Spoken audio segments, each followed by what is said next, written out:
It's northeast of Pine, Arizona. We're here for a cow hunt, and we're gonna have fun. See how things go, and just keep us in your thoughts.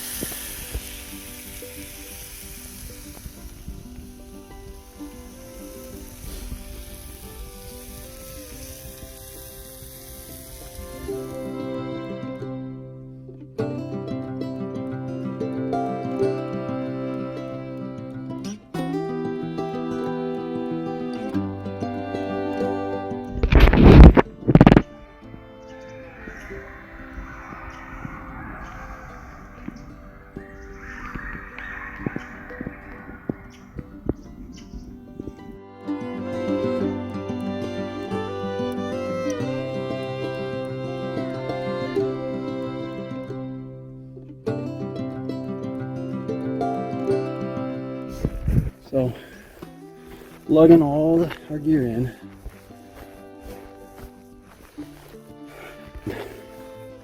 Opening day. Really, really good experience. A lot of elk. And yeah. We'll see how this goes. Got one. Opening day. Nice, big size girl. Big size girl. Thank you. Now the fun begins. So say that so casual. I do, because I've done this before and I already know it's going to be, even though the truck's closer, I'm out of shape. And your pack is heavy.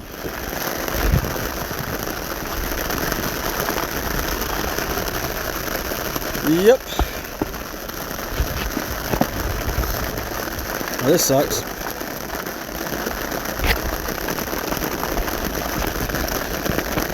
Oh well.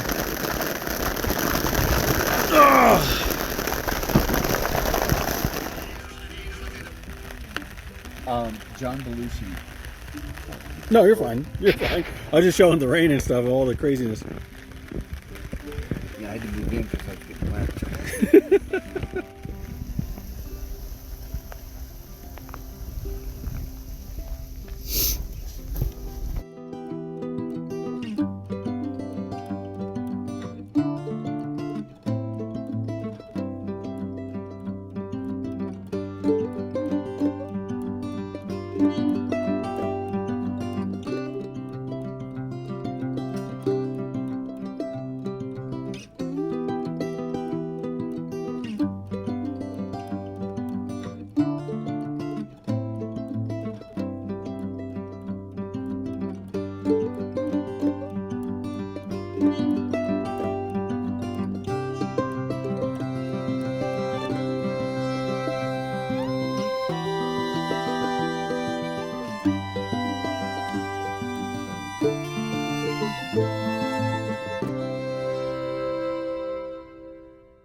So we all applied for elk. Harold and I. We got drawn. The season was right after the rut in October. It was Unit 5A. So what we were planning on was the hunt to be somewhere north of Pine. We had some good friends of ours that have already scouted the area and had pretty good knowledge of the herd. Now, mind you, we're hunting cow, we're not hunting bull. So we just needed to find the herd that was in the area that we were at. Honestly, we're planning to be out there the entire time. First weekend, or opening weekend, we weren't planning on hunting. We just said, hey, we're gonna take the weekend, Friday to Sunday, just to scout, and then come Monday when we know other hunters had left the area, we were gonna go out and hunt. And hopefully have a good idea of where the herd was moving. With the elk here, I don't know how it is in other states, but in Arizona, the cow herds don't travel very far. So if they get pushed around by other hunters, They usually will circle back and stay in the general vicinity. Bulls, on the other hand, they'll flee the area. They'll move from one region to another. But right now, they're satellite bulls, the younger bulls. That right after the rut with the older, bigger matures, they've already got in with the females. Now it's their turn. So we left Thursday, got up on Thursday afternoon, set up camp, and made our game plan, figured out what we wanted to do, and then we went out the following morning. And it was probably a late morning. Most people go out right before sunup. We just waited because that was the plan. Started heading out, and as we were driving out to get as close as we can to a pin drop that a friend of ours sent through Onyx, we ended up crossing the path of the herd in question that everybody says is in there.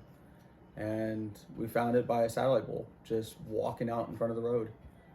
Didn't run, didn't get spooked or nothing. I remember we just stopped, and we both got excited. I noticed the cow in front of it. Yeah, then he noticed the cow in front of it. I think it was funny because the first thing I was talking about was I was trying to tell him to take a picture because I wasn't planning on hunting and it was a bull. We couldn't shoot a bull. That was when he said there's cows with it, and we kind of sat there. It seemed like longer, but I know it was like in a split moment. We were saying, do we shoot? Do we try to go in and track this herd that we now have found? Or do we just kind of wait around and see what they do and then come back on another day so we don't push them? We both, we pulled the truck over to the side, and we both got out, got our rifles. We didn't take our packs with us. And we just started to kind of just watch them, just see what we can, how many there were, what was their activities, what exactly they, was there any bulls? I know there was bulls because once we got out, we actually started hearing the one bull that we heard. He bugled. And then a couple other ones bugled after that from around the ridge, around the other side. I think there was like 4 bulls that we found. Yeah. And told it because that's what we heard. And on that day. From there, I think it was more along the lines that there was just so many of them, and from the height, the elevation difference, we were up high above them. They were kind of down in a basin in a draw. I started seeing them kind of pushing up on the other side to go up and over. So we split up. You went to the left and I went to the right. Yeah, you went along the right side. I went down around the left side, and then I started dropping in elevation because I was seeing the movements, how they were moving. They were kind of coming down, in, and then up and out. And I got down to the bottom, and I think that's when I lost track of you because I thought you were behind me. And I'd gone to the right along the ridge to see if anything else was going on the other side. Yeah. There wasn't anything there, and then I noticed you laying down, and I noticed you moved your leg, and once you moved your leg, I knew you were getting ready to shoot. Yeah, when I took the shot, as I got down to the base, because I saw elk run up from my right to left, and I thought, well, maybe if I sit here, maybe I'll get one to walk out, and maybe if it's a good shot and it's a good size mature cow, then I'll take a shot. Wasn't really planning on it, but then I had 4 kind of walk into view. They were still in the thick of it, and I just said, oh, there's a big cow. I started looking through my optic, and I was taking a knee at this point, and I saw this big cow just kind of grazing along, and I saw a couple other cows with them, smaller one and 2 others that were actually smaller than her. I know one for sure was probably a little over a yearling or so. And that's when I had a log sitting right in front of me. So I said, well, I'm just gonna get down to the prone. Maybe I'll get a better shot. Did that, and then just started watching her. And she came around. I think she saw me, because when she came around this bush and tree, she just stopped, and all I saw was her head, neck, and just the front of her chest. But she was quartered. So I was like, well, I don't have a shot. But she's looking in my direction, possibly sees me. And then I saw her look up to her left, which was looking at Harold, moving around. And she stepped out 4 or 5 steps and then stopped and was quartered towards me, but had her head turned more broadside where she was looking at Harold. And I had her lined up with a chest shot. So it was probably the only opportunity we're going to have, because depending on how the hunters drive everything around, we probably could have found something later on. But at that moment, it was just seeing that, okay, this is a mature cow. This is what my goal is. So I took the shot, and I dropped her right where she was standing. She didn't go anywhere. I think it was probably one of the best shots that I could do, just to make sure the animal did not suffer, because obviously that's the goal with hunting. You don't want, the animal's going to suffer somewhat. That's just the reality of hunting, but you want to minimize it to the best of your ability. But so yeah, we dropped her. Harold came up, kind of scared me because he came up pretty quick behind me. We realized, I just said, okay, I got her. And we just waited. I don't know how long we waited, like 5 minutes or so. Yeah.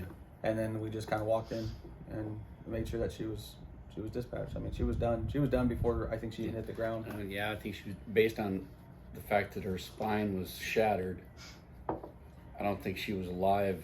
No. At all. But when she went up, she was dead. Yeah.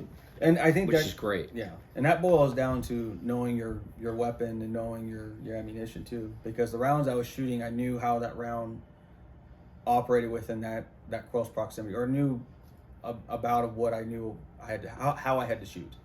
And because from me to the cow where I dropped her at, it was I think 65 yards or less. It was really, really close. And and our rifles were sighted in for 100 yards. So when I took that shot, it went through upper shoulder in the chest area.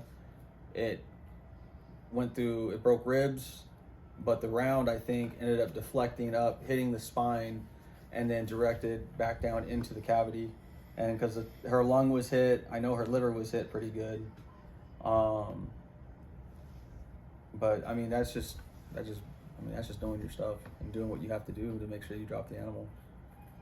I mean, I guess for people who don't understand hunting, why would you want to go and get an elk versus going to the grocery store and buying some steaks and some roast? Okay. So not so much the argument, but the discussion of the comparison to acquiring your meat by either farmsteading, homesteading, or going out and hunting it.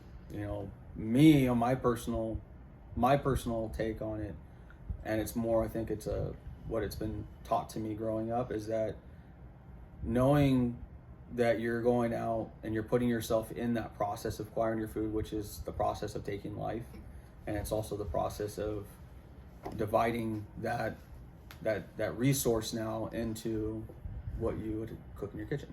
So a lot of people, I get the argument, like especially when it comes from sides of people who, I guess you could say, are more vegan, vegetarians and stuff like that. Like, nothing wrong with that. I don't have a problem with that. It's just that I'm a meat eater. I love meat. I'm a caveman. But why would you want an elk over a cow? Why wouldn't you go and ask one of your friends who raises beef steer, hey, can you get me a beef steer? And then you go out, instead you go get an elk. Why would you want to go shoot one of those? Why would you want to harvest an elk? More natural. Well, yeah, I was going to say more natural in the experience, and then also, I mean, in some comparisons, it's more cost effective.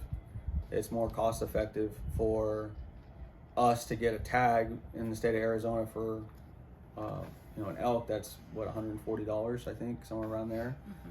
Mm-hmm. I think it was actually like $160 this year. Yeah, I mean, the price isn't that much in comparison to what if you were to go buy a whole cow butchered. I mean, if you do that, you're going to spend easily nowadays upwards of $1,000 or more. Whereas if I go hunt an elk, one, I enjoy getting out in the woods. It's therapeutic for me. But also, two, I firmly believe that us as humans, that is where we come from. We come from hunter-gatherer society. But so I rather go. I have more value in going and getting the animal myself than to go purchase an animal that's farm raised.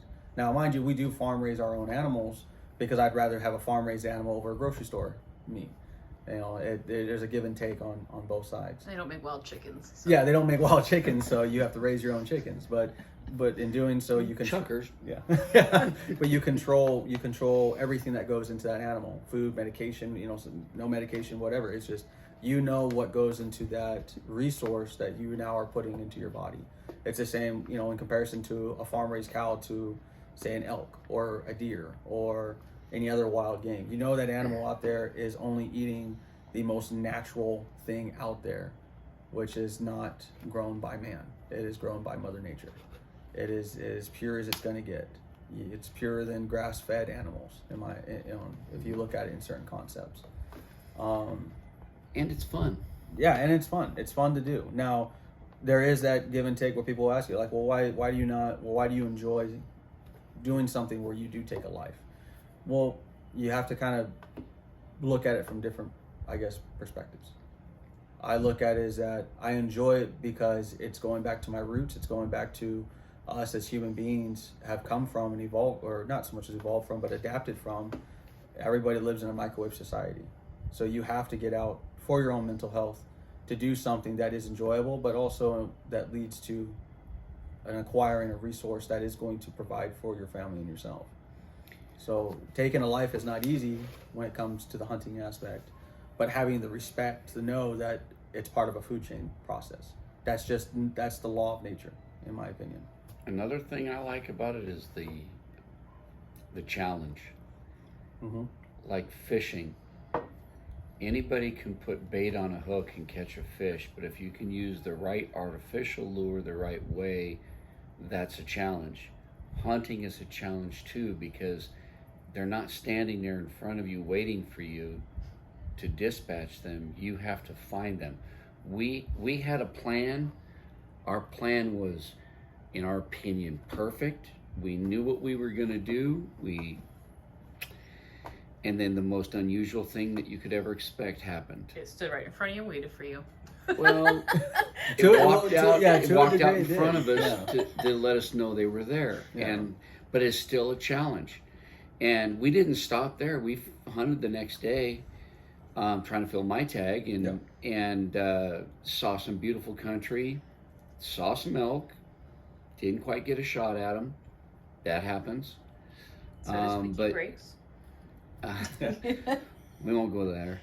But to me, it's a challenge because it's the whole concept. It's not just when you walk out there, it's setting up camp, preparing your meals, sleeping when you're freezing your butt off, and all of that is what makes it fun to me. It's the experience. Yeah, the experience of learning new terrain. So if you've never been in there, that's the reason why I said scouting for the weekend, because one, I've never hunted the area. I've hunted a neighboring zone, but not this area. So it was all fresh to me. So on occasion, leading up to the hunt, I'd be looking at maps and on apps and whatever else on the internet, just trying to see what the terrain was like, to see what we're getting ourselves into. One, to be prepared and just in case, but also for us to better understand, like, okay, if we're going in here, we got to know it's going to be thick.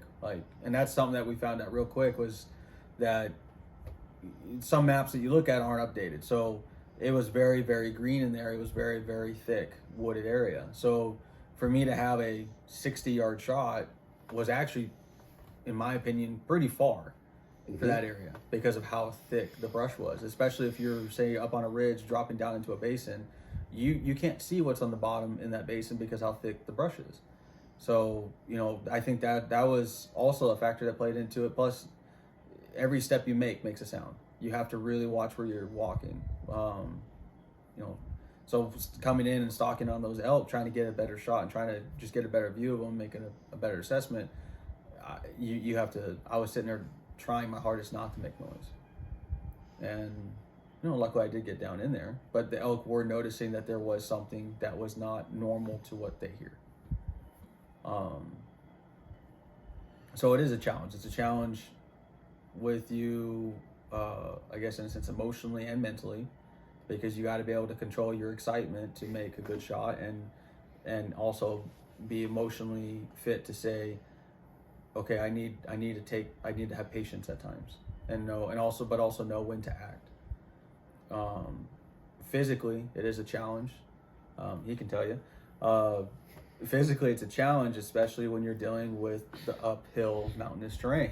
I mean, And when you have plates in your ankles and stuff, it doesn't help. when you have prior injuries and stuff, it doesn't And help. plates either. in your neck and Yeah.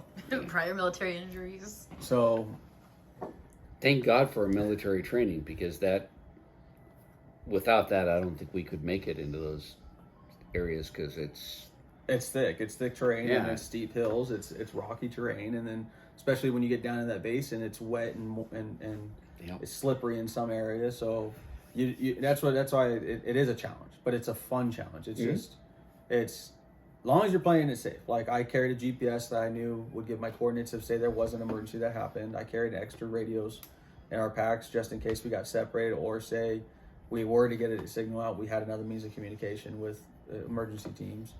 I mean, we did prepare for it. But now we've learned also to, hey, now we know what to do for next year.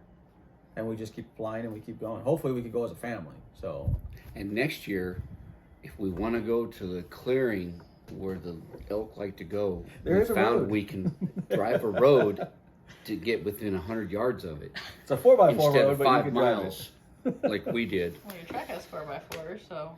But that Oh, was yeah. okay. That's part of the challenge, and it's part of the fun. it. Yeah. We I learned. mean, and that's the other thing, is that the elk that we found, well, a lot of time that one, there was like 4 of them on the flats we Mhm. found.